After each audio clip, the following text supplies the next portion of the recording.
Um, so I'm going to go ahead and kick this off with throwing it over to Birgit to begin our trip around Namibia and jump into Windhoek a little bit more deeply. So Birgit, from Windhoek, tell us more about Namibia and Windhoek. Okay, thanks, Ted. I'm going to kick off video just now. Namibian internet connectivity isn't strong enough for all of this, but just a little bit of an intro for those that don't know me. I am Namibian, 4th generation, 22 years in Namibia tourism already. The German accent can be a bit deceiving. I am German speaking, but I'm full-heartedly African. Namibia used to be a German colony in the First World War. The Germans lost the colony after the First World War to the Allies, but the Germans decided to stay behind, farm. Even now, we still have Germans who immigrate to Namibia. But the irony, of course, is that Ultimate Safaris doesn't really focus on the German market. We tend to be English-speaking. So I'm really excited to share the first part of Namibia and all the things that go, digging deeper. It's all about the story. So let's get this started.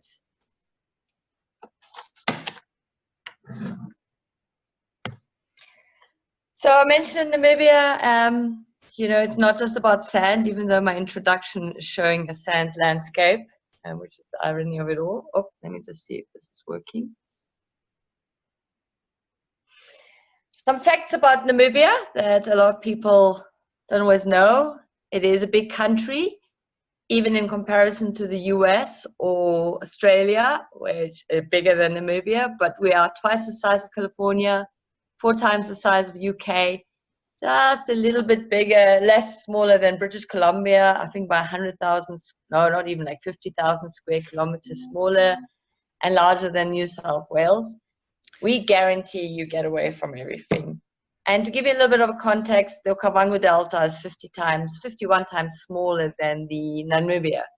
So I always tease saying it's 51 times more logistical challenges.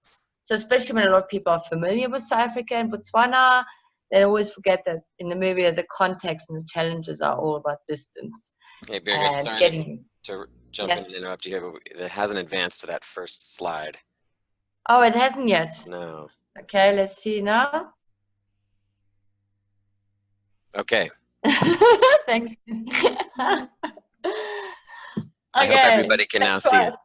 Okay. Back to you, Birgit. Okay, I just like facts. I like to talk and brag about the size of Namibia. A big country and no people. That's pretty much what it comes down to.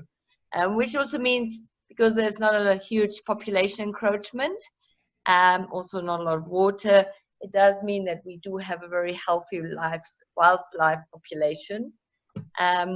Great. So then people always ask me, say, okay, why do we go to Namibia? Especially when travelers have gone to Kenya, East Africa, Botswana, Zambia, and Zimbabwe, and South Africa. So they ask me, so what do I tell about Namibia? So the first thing I tell people, it's not about the big 5. We do have the big 5 scattered across the country. We have buffalo in the Caprivi region, but that's not why people come to Namibia. And Ted, if you can go to the next slide, because that's my favorite slide. I started with the best first. It's about landscapes first. We tell people it's about the landscapes, but most importantly, it's about wildlife that when you do see it, they're dwarfed by the landscapes. And the desert-adapted elephant surrounded by this masses of mountains and plains, and you go, how do they survive there? The oryx traversing the dunes, you think, how does anything survive here? So Namibia is about perspective, about context. It's not about the big 5 gang viewing. So when people ask me, say, okay, how do I sell it? I say, send them this picture, and you've sold it. Wildlife is secondary to the landscape, and if you see wildlife, you're of course very excited. The next question I get asked all the time is about climate. It's not just a desert. We don't just have sand. When people ask me the best time to come, I get very excited and say every month has something really good. And we can share you this climate information. We actually have a PDF for you. We have it in Word too, which you can use if you don't want to brand it. So I usually tell to people when not to come. I think that I prefer more. Of all the seasons, I find personally January the hottest month of the year. And I'm Namibian, I'm supposed to be used to it, but it's hot. which means it limits your activity offering. You can't do anything active. Even in an air-conditioned car, you don't want to get out of the car. So generally we say to people, if you're really heat sensitive and you want to make a mess of it, probably generally not a good time. The other time that I don't like, and it's a personal perception, it's not really that it's a bad time, but August is our peak season. You pay between 40 and 60% more. And the only reason why it's peak season is because it's Northern Hemisphere school holidays. Italy has their national holiday in August. Everybody comes in August. So you've got Eurocentric bus groups. You have self-drivers. You've got families. It's crazy. And the whole point of Namibia is to get away from the masses of people. Then the other thing is, I did mention game viewing. It's not a big deal. But, people come to Africa, they would like to see some wildlife. So if you have guests that are really particular about hoping to see some wildlife, it is a good time to come during our dry winter months, which is Northern Hemisphere summer months. So anytime from May to October, wildlife sightings are the best. And the reasons why is that in Namibia, we don't drive off the road, ever. The topsoil is very fragile. If you drive on it, the top crust breaks and you're left with these tracks for life. So no off-road driving. So how are you going to get to the animals if you can't drive to them? You wait. And the majority of wildlife migrates to water point. There are fresh springs everywhere. Water holes in Etosha Park kind of encourages wildlife to come to them. The drier it is, the more wildlife will come to the water holes every day. So you'll have elephant, giraffe, zebras all coming. You'll have this diversity of wildlife, which also means the lions get very excited because they know that zebra has to drink once a day and they wait for it. But again, we downplay the game viewing because we think it's just more than just trying to chase your big five checklist. I talked about the distances, the bigness of the country. So how do you travel around Namibia? We have lots of choices, which makes it also affordable. It's not just about flying. Road trips are very popular in Namibia. So even though 70% of the Namibian roads are all gravel roads, they're fun. Everything's scenic. You get away from it. You'll be driving for hours and not see another village or human being. We do a lot of self-drive trips. They're easy to do in Namibia. I do personally think it's a pity people when they do self-drives, and I'm a hypocrite because I love to self-drive all the time. But in Namibia, it's all about the context. I was talking about that elephant in the beginning of the slides. Now, self-driver might want to see the elephant, they're excited. They probably don't know how to find the elephants to start with because they don't hang out near the public roads. But when they see an elephant, they go, oh, one elephant, pity. Everybody has this out of Africa expectation. We have thousands of zebra. With the guide, he adds context and he tells the stories behind the desert adaptation. So suddenly the whole destination opens up and suddenly you appreciate that solo elephant and you go, how does he survive here? How does anything survive here? Versus, yeah, I'm kind of disappointed. Of course, guided trips come at a surcharge, but that's the nice thing about self-drive guided. There are all these options for people. We often mix and match. We tell people, oh, you can do the southern part of Namibia self-drive, and then we pick you up in Swakopmund and explore the north by road. The reality is, however, it's long driving. Whenever someone asks me how far is it from A to B, I say 6 hours. Covers you. Sometimes it's 5 hours. Mostly it's 5.5, maybe. Sometimes you're lucky it's 3 hours, but 6 hours covers you. So we do a lot of flying safaris as well for our guests. And again, just opens up the destination and gives you the sense of vastness of what to do. So then, of course, the question is, how do I sell Namibia? Why go there if it's not about the big five chasing and the bucket list wildlife? So there's some options of what you can do, some of the specialities that we at Ultimate are focused on, including, of course, I talk about the game drives. Our vehicles have pop-top roofs. This is in Etosha. So you do get close interaction with wildlife. One thing that's really cool in Namibia as a disadvantage and advantage is guaranteed sunny skies. So there's way more outdoor sleeping, mobile camps, under canvas we call them, just getting out in nature more.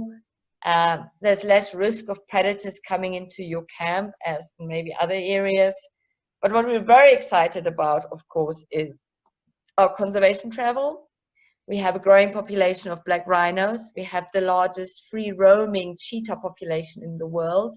You might not always see the cheetah, but you know that in this desert landscape where a lot of things are still unfenced, there is a lot of successful conservation stories. So we really try to, again, put the context behind the experience of guests of why they see. Another advantage and disadvantage of not having a lot of rain is we can get outdoors all the time. Sunny, so we go take guests a lot of hikes. There's plenty more opportunity for guests to get out, explore by foot, not stuck in the car all day. You know, there's not a lot of thick grass where lions can hide and wait. So there's certain areas you need an armed guard, and places like Etosha, but a lot of places you don't need that specialist armed guard. So there's a lot more getting out. And Namibia is photogenic. I mean, we're gorgeous. We're absolutely gorgeous country. So we've got lots of photographers coming in, small groups, individuals, amateurs, professionals. Namibia is, you know, you have people that come to Namibia and come back buying themselves a big camera because they were never interested in photography and they fell in love. Birding is a big thing in Namibia. Most of our endemic birds are pretty plain brown birds, but we still get excited about them. There is a lot of specialized desert adaptation for our birds. And other reasons why you want to come to Namibia, I spoke about active things. We do now more mountain bike tours. And we're not doing hardcore marathon hikes. We're just getting off the road a bit. Again, Namibia, if you spend 6 hours in the car every second, third day, you want to get out a bit more. And it's a great family-friendly destination. Again, the predator limitation means there are more opportunities for kids to get out of the car. It's ideally for kids of 6 and older, but even then, it really doesn't matter. There's, you know, in Namibia, we've got a lot of these weird little critters and desert chameleons and geckos and lizards. So we have generational families coming through, grandma paying for the entire family. And it works really well because there's such a breadth of activities to do that isn't just centered on chasing wildlife. And for those that don't know me, that's me with purple hair. Namibia has an amazingly diverse cultural diversity, 11 officially recognized cultures. Considering we're under 3 million people, it's quite a rich population. And when I visited this Hema village, actually with Tad many moons ago, I was a tourist attraction for once. They've never seen anybody with purple hair. They were touching it and prodding it, and they're really, really excited about this. Like, who colors their hair purple? And I go, yeah, we ladies like to do something with our hair. So it's really nice. There's a sincere, authentic interaction with Namibian cultures. We are all very shy. People wouldn't always believe it, including myself. So you do need a guide to create that kind of interaction with the communities, because Namibians are not really open to strangers, especially because we all speak terrible English. It's called Namlish. And we understand each other perfectly, but outsiders might struggle a bit. So that's just an overview on Namibia. We'll dig deep now into the destination itself, or the areas. Windhoek, that's where I'm based in. It's the capital city. It's right smack in the middle of Namibia. The airport, which is the Hosea Kotako International Airport, is about 45 minutes away out of Windhoek. It's quite a distance away. The reason why is that Windhoek itself is surrounded by all these mountain ranges, and big planes can't land because of the hot thermals. There are no airport hotels near the airport, so everybody just comes into town. Windhoek is the capital city. That's where I was born and raised in. For those from Colorado, we are also a mile-high city, just like Denver. We're actually higher above the sea level than Denver, surrounded by these mountain ranges. You can see it's a pretty modern city. It's happening. Construction's going really well. Why go to Windhoek? It's usually just a functional overnight stop. Everybody lands and departs from Windhoek. We do recommend spend the first night in Windhoek. Don't rush through to the next destination. It is a nice, quaint little town. You can explore by, on little city tours. We do offer a 3-hour city tour for guests. We visit townships. We do have townships, as you can see, very clean and neat. Namibia has this very weird German colonial architecture mixed with modern buildings. So some of these buildings are 100 years old. Lots of arts and crafts, of course. We've got the traditional African wood carvers. One thing that Namibians are very passionate about, doesn't matter what color you are, black, white, old and young, is meat. We are a big meat-eating nation. We often take people to this Kapana market where they pretty much just chop up beef there and barbecued right there. And for those that don't know, Namibia is the only African country that is allowed to export their beef to the USA. That good is how our beef is, you know, even though we have now developed much more vegan and vegetarian friendly arts and crafts. So one thing that was really both exciting and challenging is that, especially in Windhoek or anywhere in Africa, is you do find that very little is original local art anymore. You know, Zimbabwean traders come and you've got market handlers from Cape Town and stuff. So a lot of these markets, you don't really find original Namibian art anymore. And I don't know about you guys, but I think we all had our share of wooden baskets we bought at markets and wooden giraffes that stand in our living room. So at Ultimate Safaris, we were like, okay, wait, you know, Windhoek is more than that. It's more than the street markets where you haggle for that stupid giraffe, wooden giraffe, which, by the way, we hate when people buy because we don't know how to ship it back home. So we've been engaging with a local professor. He used to be the director of the National Art Gallery, Dr. Viljoen, Herklas Viljoen, who's been working on community projects enabling local artists, really trying to put a new spin and new energy into Namibian art. We are a very vibrant, up-and-coming Namibian destination. Namibia is very peaceful, and there's a lot of creative innovation happening. So we've just put the 3-hour city tour on its head and say, okay, wait, let's do something else. People want to know more in depth the soul of a city. So we're offering the 4-hour or full day city tour, which is focused on meeting Namibian artists. A lot of them are amateurs, there are some professionals, and it's a huge variety of art as well. So it'll be sculptures, it'll be metal works, it'll be watercolors, paints. A lot of the focus isn't just simply, oh, pretty picture, but also hearing about these artists, their perspective on Namibia, how they see their lives have changed, really just going deeper. You know, I think art really is a window into our soul, and it really does reveal the truth of a destination. And we've recently launched this tour, and people just absolutely love it. This is not the tired old city tour rushing through things. We enable and help our guests buy the local art. The whole point is not just the art, but also meeting the artists, the behind the scenes experiences. Dr. Viljoen personally guides our guests, or one of his personal ambassadors. So he's very much available, including weekends. We just need to make sure the artists are available, but because he works with so many artists, your guests are ensured a very in-depth tour. And it's just such a different way of doing the tired old Windhoek city tour, especially then most people aren't really interested in our old German church anymore. That's the fun part. Now I get to the boring part, which is always the hotels. Of course, it is essential. I'm not going to show you the luxury bedroom. Jennifer asked of Jennifer Bed, does it include lunch? Yes, the full day tour includes a lunch. Includes transport and pickup at your hotel and return as well. The 4-hour tour does not include lunch, but we can easily arrange it a small extra surcharge, especially because we've learned these tours kind of run a bit late. There's so many questions people have, and the artists are amazing. They love meeting these travelers and talk to them about it. So Windhoek is great in terms of your choices in hotels, guest houses, pensions, you know, boutique hotels. It's really up and coming. We tend to be very selective who we use, especially because everybody opens a bed and breakfast and thinks, this is easy. All I need to do is serve breakfast. But hospitality is always more deeper than just whether you want scrambled eggs or fried eggs sunny side up. So I'm going to give you some options that we generally use. Mid-range comfort, for example, is the Galton House. You can see the entry price is very reasonably priced.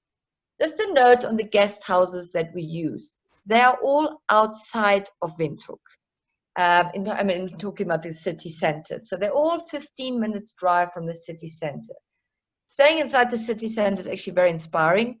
One thing that's very important to note is that Windhoek actually shuts down from Saturday at 1 o'clock. And it opens again at Monday at 9. Shops shut down. Restaurants are open. So there's no point being in the city center because everything's closed. We Namibians always laugh because the only people that drive or walk around on a Sunday morning are tourists. Namibians stay home. It's too hot and all we do is braai and hang out in our pools.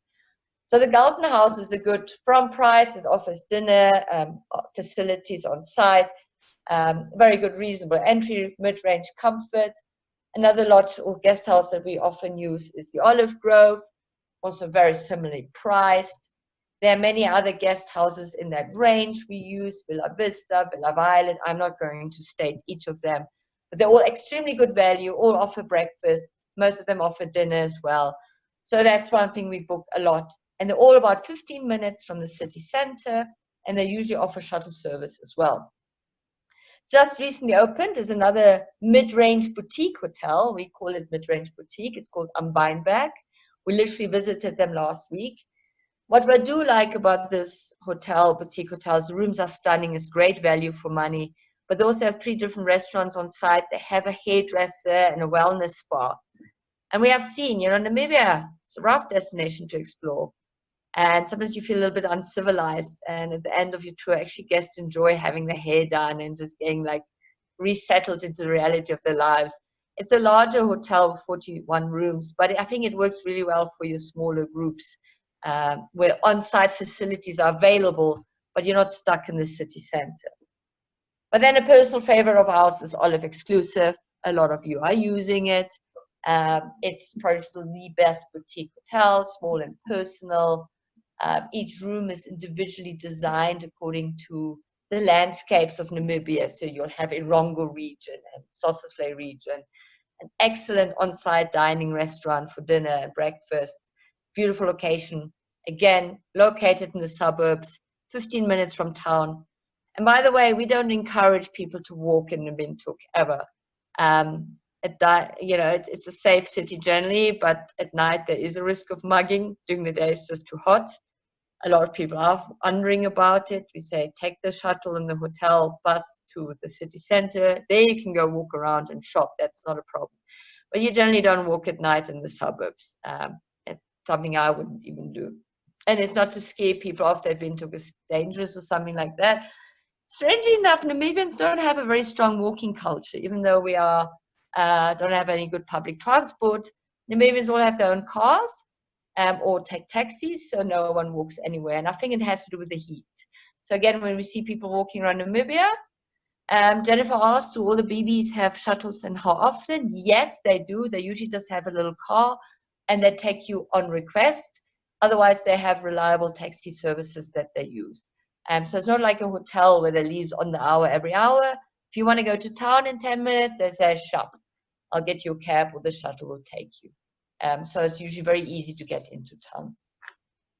For those that do really want to be in the city center or the groups, we do have 2 franchise hotels. Oh, another one, of course, first before I forget that. The Highness Hotel is another boutique hotel.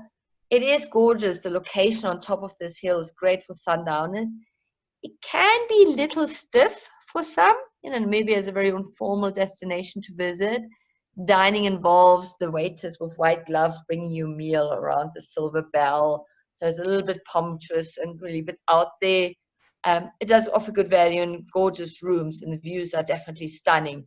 But for a lot of people to go, ooh, just a little bit too much, especially because Namibia is so informal in their style and design. But it's still a good option to consider. And then I just jumped the gun earlier on. We do have franchise hotels, including the Hilton. We call the Avani Kalari Sands Hotel. They're right smack in the city center. They have their own casinos. That kind of, you kind of know what I mean with these franchise hotels. But we do book them because we do have a lot of groups that come in, groups, relative speaking, 20 people or so. And they want to be in a big hotel like that. They don't want to be stuck in a guest house 10 minutes out of town. So we say no problem. Now, I live in Windhoek. I like my little town. It's cool. But even then, when people have to spend a night in Windhoek and they have a choice and they arrive early enough, or they've got 2 nights in Windhoek, we actually say, just stay outside Windhoek. There are lots of really charming lodges, 30 to 40 minutes out of town. So you have that bush experience. It's not far from the airport. It's 30, 40 minutes from the airport. But your first day in visit Namibia is already like bush.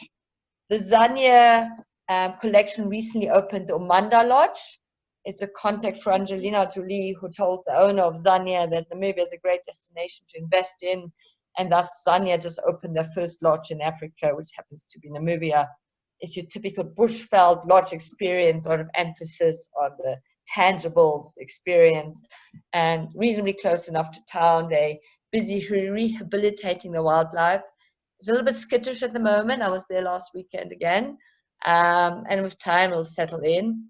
It's nice for a night or two, not more. I don't think so.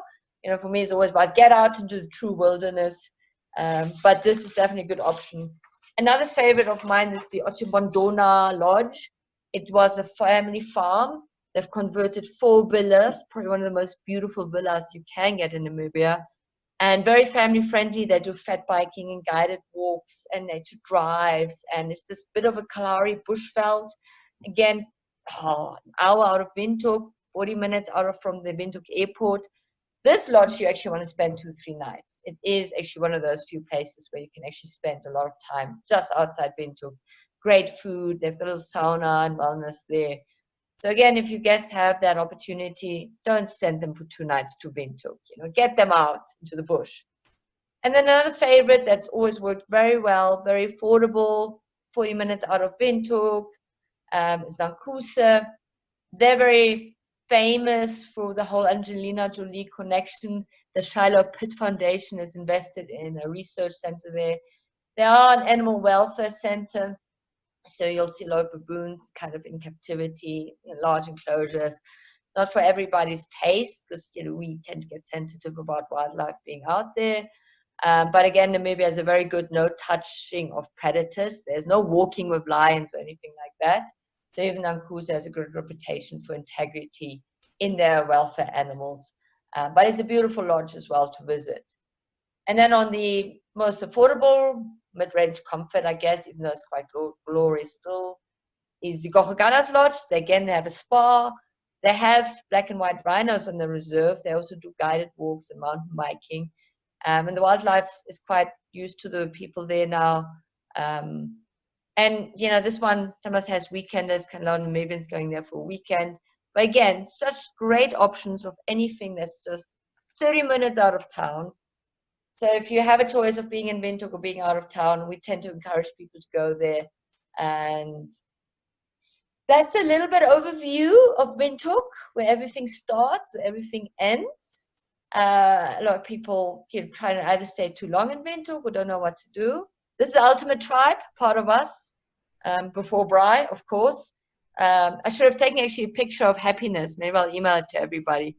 For those that don't know, Happiness is our fridge. We branded it Happiness. So every Friday, Happiness is on. And then we open the fridge at 4:30 and have a cold beer.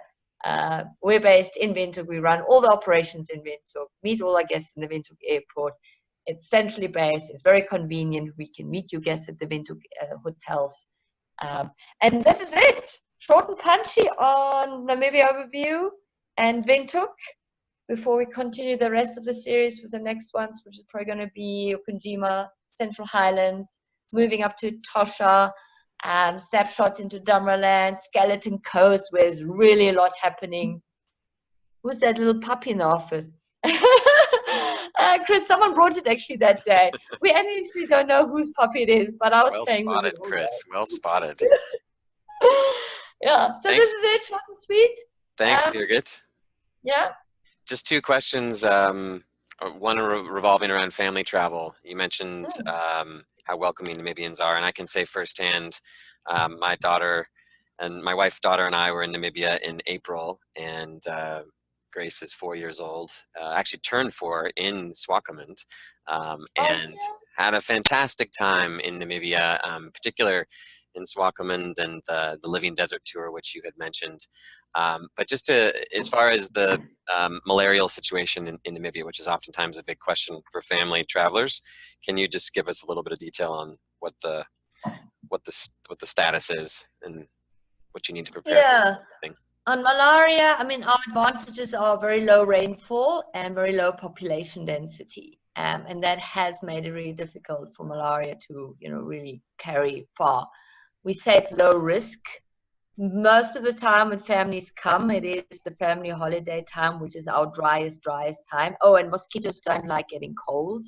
And it does get cold in Namibia in June, July. So yeah, we say low risk. We don't want to put a disclaimer there that's malaria free. But I mean, look at us Namibians, you know, living here. I've never had malaria. I've traveled all across the country repeatedly and got bitten by mosquitoes in the rainy season, and it's been very safe. Anybody who's ever picked up malaria was always back in the Caprivi region, you know, where there's more water.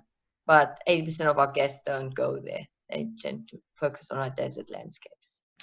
And isn't Etosha is technically malarial, but only during the rainy season. So outside of the rainy season, pretty much the main tourist destinations with Etosha, Damaraland, and Sossusvlei and the coast are non-malarial.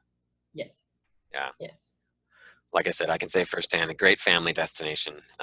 Definitely, if you have questions about traveling with young kids, I mean, I said my daughter was 4, maybe a little younger than most American families that are traveling, but feel free to reach out and contact me about our experience as well in Namibia with family travel.